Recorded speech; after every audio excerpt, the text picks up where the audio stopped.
All right, Mrs. Shanks, I think we're ready when you are. As I said, all kind of, I don't know if, I know Mrs. Colvin's a little under the weather today. I don't know if she's going to be jumping on from home or if you're just running the show.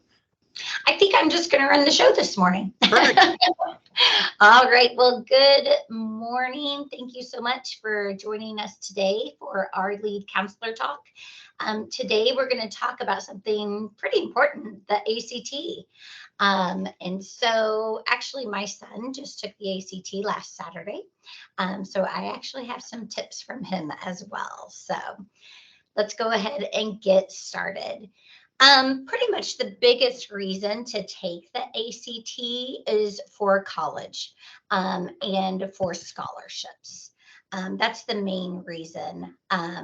About 80% of colleges offer some sort of test optional entrance into college.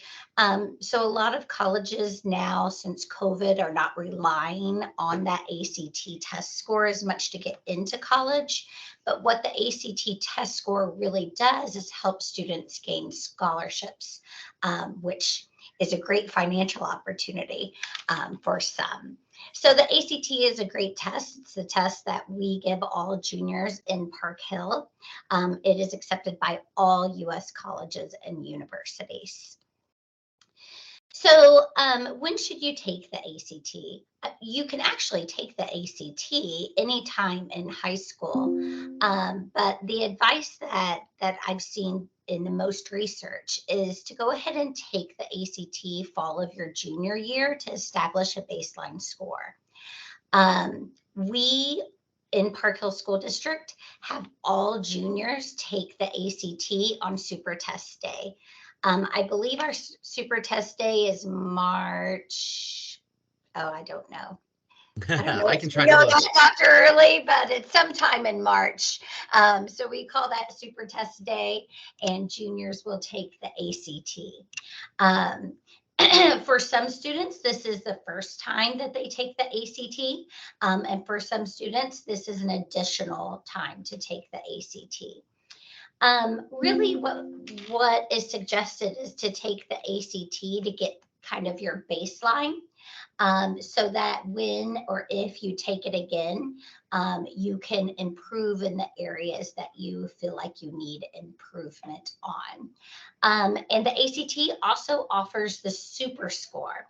So if you take the ACT more than once, then ACT will calculate your super score using your best subject score from each test attempt. So that is wonderful.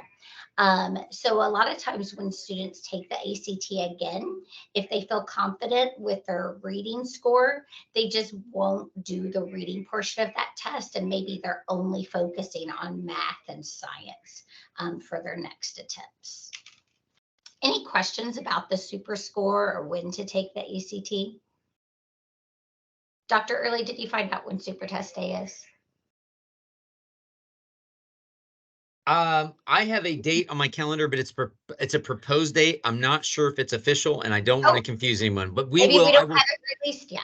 Yeah, and I'm not sure, but I will tell you that in probably as early as January, we'll be advertising it in our newsletter. So we'll let everybody know well in advance. And students do not have to enroll for that ACT testing. Nope. That's something that Park Hill School District does for students. So to register for the ACT, you just register at act.org. These are the dates for the rest of this school year. And as you see, there is a deadline for registration, which is about a month prior to the actual test date. So that's really important to look at those test dates and also that deadline for registering. So like we talked about, why is it important to do your best on the ACT test? To get into some colleges, and also your scores can lead to scholarships and financial aid opportunities. Is retesting worth it? So research shows that 57% of students saw an increase in their score after they're retested. And in Missouri, the difference between scoring a 30 and a 31 on the ACT was an $1,000 scholarship versus a $3,000 scholarship. So that's another great thing that I talk to students a lot with when we meet is if they should take the ACT test again. And a lot of times we're looking at those colleges that they plan on applying for and those automatic scholarships. Most colleges have some sort of chart that shows what your GPA is and then what your ACT test score, and it aligns to that scholarship. And so we just kind of look at that to see if taking the ACT test again is going to bump you up to a scholarship.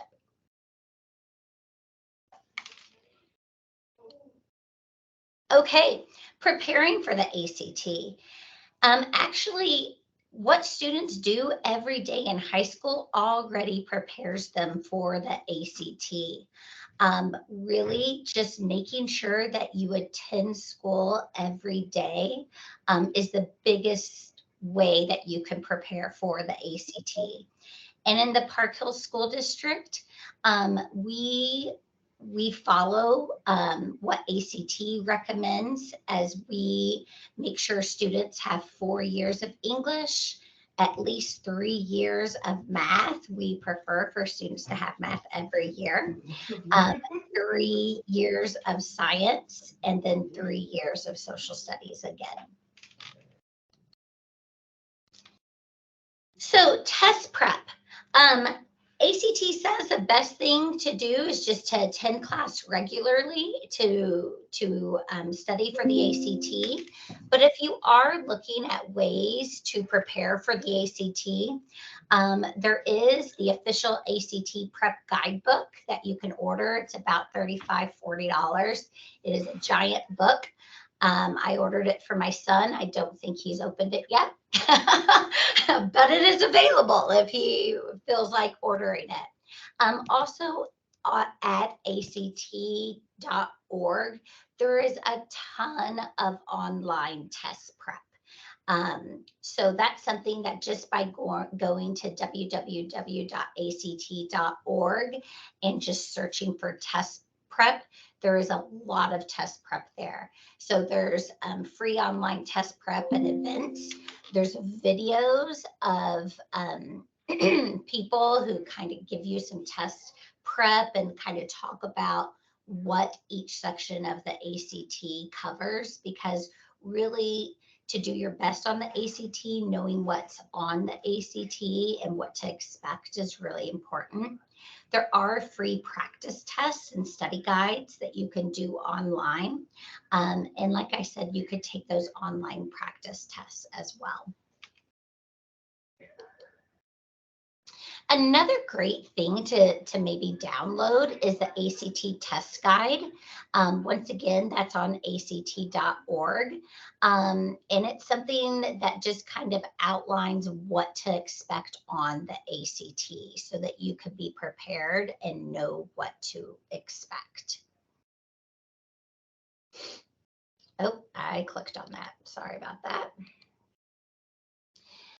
A very important thing that ACT offers is the ACT fee waiver program.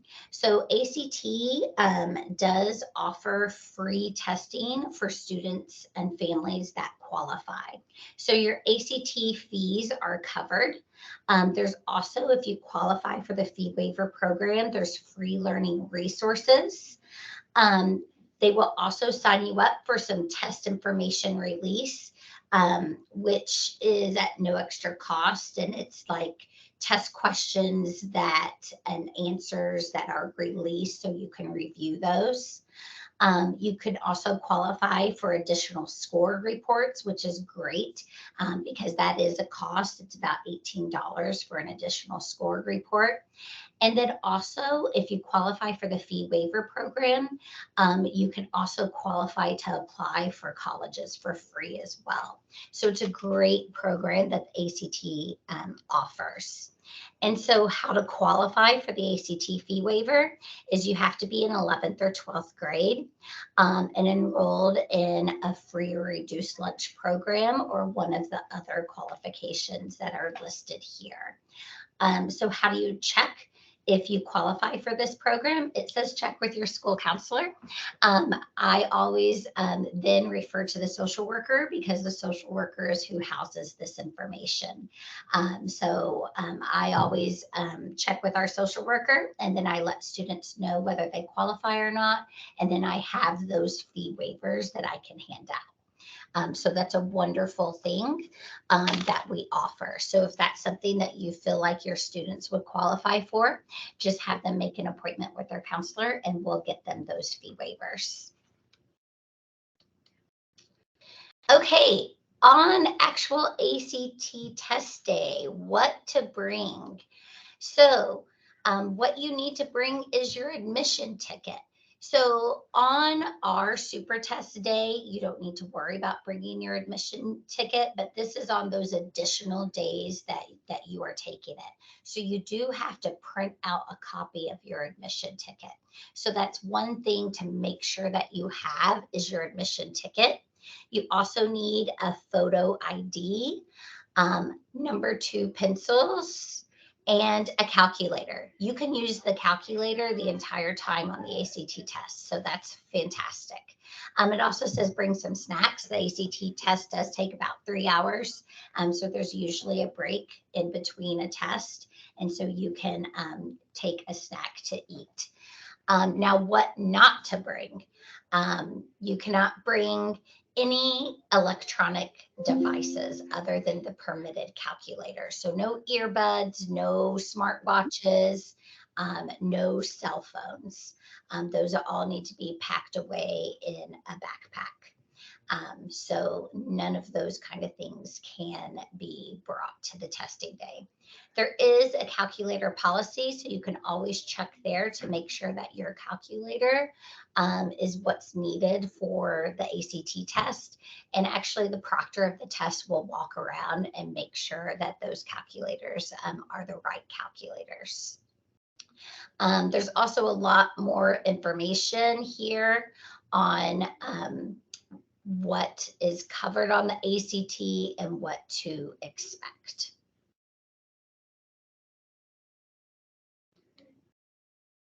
So like we said, the ACT test takes about 3 hours.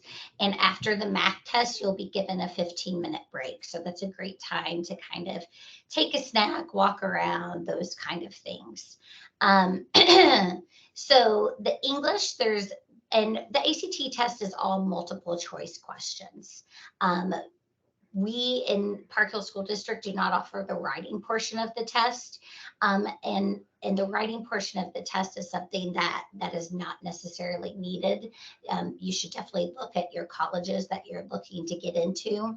But the writing portion test is an additional cost and is not necessarily needed. So that's not something that I sign my student up for. But if you would like to do that, you more than welcome are able to do that. So the English portion of the test is about 45 minutes. There are 75 multiple choice questions. The math portion of the test is about an hour with 60 multiple choice tests. My son said to study for math. There's no formulas or anything, so just kind of review those formulas. And he felt like there was a lot of geometry on the math test. The reading portion of the test is about 35 minutes with 40 questions, and the science portion of the test is 40 questions as well with about 35 minutes. Here are some tips that I found from the Princeton Review that I went over with my son. I felt like they were great strategies. The biggest one that I felt like was super important and was the work questions out of order. It says because ACT test is timed and there's no penalty for wrong answers, working questions out of order is important. So spending too much time on the hardest problems means you may rush through the easiest. So Decisions can be made really easily on those questions. I really liked the now, later, never. So when you read the test question, if you can answer that now, go ahead and answer it. For those questions that you feel like might take some time to work on, maybe circle that and come back later. And then there's going to be a couple of those never questions that you just don't know what those are. And it says don't waste time on questions you should never do, and to just take your best guess on those never questions. You do want to make sure you answer all questions because there's no penalty for wrong answers. Um, Also, it says choose a letter of the day. Just because you don't work a question doesn't mean you don't answer it. There's no penalties for wrong answers. So maybe pick your favorite 2-letter combo and stick with it. So maybe A or F or C or H. Also, a lot of times since it's a multiple choice test, one strategy is to find the wrong answers, and then you can kind of look back on deciding which is the right answer. Also, some strategies about bubbling in. This one suggests like completing a page of problems and then bubble all in at the same time. And then they had some individual testing tips for English, math, reading, and science as well. So that's something that I went through with my son, and we just kind of talked about those tips. Another thing is the ACT.org website has tons of resources. This is that test guide that we suggested printing out. But I really like the student advice on taking tests or on taking the ACT. So I'm going to go ahead and play that. I took 2 ACTs to begin with. The first one I did not study for at all, and to see where I was prior to studying, and then I focused more on what needed improvement. It actually greatly benefited me. It's just tests based on stuff we previously learned, so there's nothing to really be stressed about, and it's only a test, so it's not that big a deal, but it could really benefit you if you try really hard on it. The concepts that are tested on the ACT are also taught in schools, so I wasn't blindsided with any new information on the test. I think that the straightforward nature of the questions on the ACT make it easy for people with test anxiety to take the exam. Me personally, I do have dyslexia, so I did have a little problem with the English section. So having an ACT book allowed me to review and keep calm. And especially during the ACT I took during the school day, I was in a familiar environment, so I didn't have as much anxiety about that.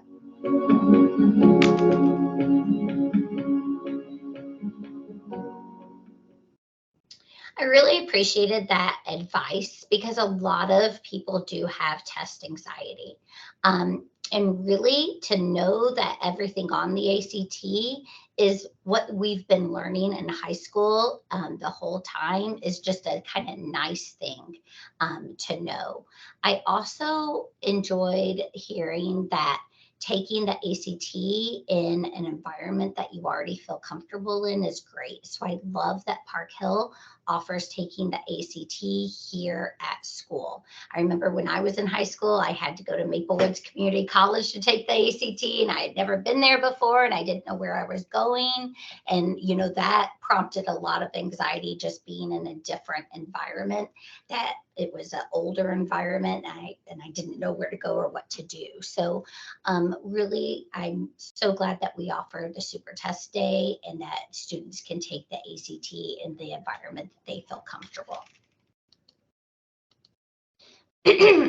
Sending your ACT scores to colleges and for scholarships. So the ACT automatically sends scores to the places you requested when you register for the ACT. So you can go ahead and when you're registering for the ACT, if you have colleges that you're interested in, you can go ahead and have those scores sent. To send additional scores, you have to do that through ACT.org. We get a lot of questions in the counseling office asking us to send ACT scores, and we in Park Hill, we cannot send ACT scores. So students actually have to log on to their ACT.org account to send those test scores. In order to send your super score, remember you must have scores from at least 2 test events. There is a charge. It's $18.50 per test day per report. And like I said, ACT test scores are not sent by Park Hill School District. They have to be sent through act.org. And another thing to note is on our Park Hill School District transcripts, we do not include AC test scores on those either. So that's a good thing to note as well. Okay, that is pretty much everything that I wanted to cover about the ACT. And so I just kind of wanted to open up and see if anyone had any questions about the ACT.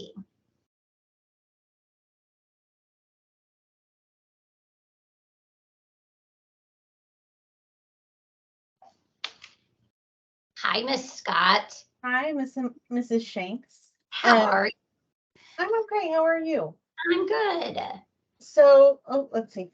My wonderful son doesn't seem to think that the ACT is still required. And I'm trying to convince him that, yes, you should take that because it would help with scholarships. So are they Yes. getting mixed information with some of the schools not wanting test scores or not focusing on test scores, that maybe it's not important anymore? It's very important for scholarships. And some colleges do require an ACT test score, but that is accurate that you can submit your application to some schools without a test score. But sometimes that means that you also have to submit additional information. So it's really important to take the ACT, and I think mainly is for those scholarships. So, you know, we have all of our students take the ACT in their junior year. And having that super score is another reason to take that ACT again, to kind of bump up those scores for additional scholarships. Dr. Early, do you have any insight on that? Yeah, I exactly what you said. I know that some schools are shifting away from their thinking on standardized tests in general, and some schools are putting together more of like a matrix for admission that involves your GPA and some other factors. But you know, I'm now on my third child in college, and I know it's been interesting to see how much it changed from my oldest to my youngest. But with my youngest just entering last year, we looked at some of his choices, and almost across the board, even if they didn't necessarily require an ACT for admission, they did require it if you wanted to be considered for honor scholarships. And I think when you consider the bang for your buck there, this is not a super expensive test to take. And we learned today that there are some fee waivers available at times for kids, and it really doesn't take a lot of time to take it. I think it's very much worth the time and some money that's put into it to unlock those potential honors scholarships. I think you're going to run into that across the board. And as things continue to shift in education, you might see that more schools don't require it necessarily just for admission. But I think at least for a while, you will see that an ACT score is needed to be considered for those scholarships. Agreed. The ACT test is about $60 to $90, which could offer you a scholarship for maybe $1,000 a year for 4 years. So like he said, it is a small initial cost that could save you money over time. Yep. Anything else? I do just want to throw in one thing. I want to reiterate what was said by the young lady in the video because I think it's so important. I think people hop on the ACT prep train really quick because we know that, as we just said, it's a test that gets you a lot of bang for your buck, and it could unlock the scholarships. But I think that I think everybody should consider that you're not just taking one ACT, you're taking multiple. And one thing that I would highly recommend is allow your student to go into their first test without a lot of prep. Don't set aside from what they're learning here at school, which I think is more than enough to cover the bases. And LEAD thankfully has some pretty good ACT averages. I think if it's their first time taking the test, I wouldn't worry about breaking out the prep book just yet. I wouldn't worry about hiring that ACT tutor. I would go into it with a baseline and see how I do. You never know. Your child might be a natural with ACT reading, and they may come home with that 32 already in reading. And then guess what? I'm not going to invest much time in improving my reading score because that's already pretty fantastic. If they're like me, maybe they would have a really high score in reading and English, but a not so high score in math. And you could get that baseline and then begin a prep regimen that would focus on bringing that MAP score up. Or the math score, excuse me. So that's just a consideration. I think it's actually good to go into your first ACT without a lot of prep, just to see where you naturally fall. And then you can begin building more of a prescribed program where you're focusing on the 1 or 2 subjects that you might really need the most. I agree. I also think that reduces that test anxiety as well.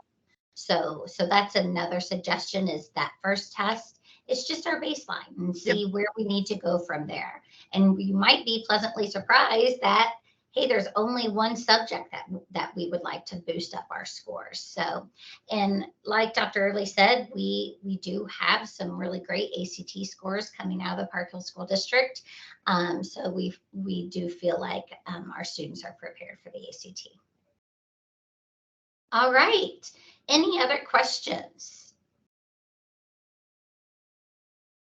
All right. Well, thank you so much for joining us this morning. We will meet again after winter break in January, prior to enrollment. Enrollment season is going to start pretty soon, right after winter break. So we want to talk about dual credit and AP courses.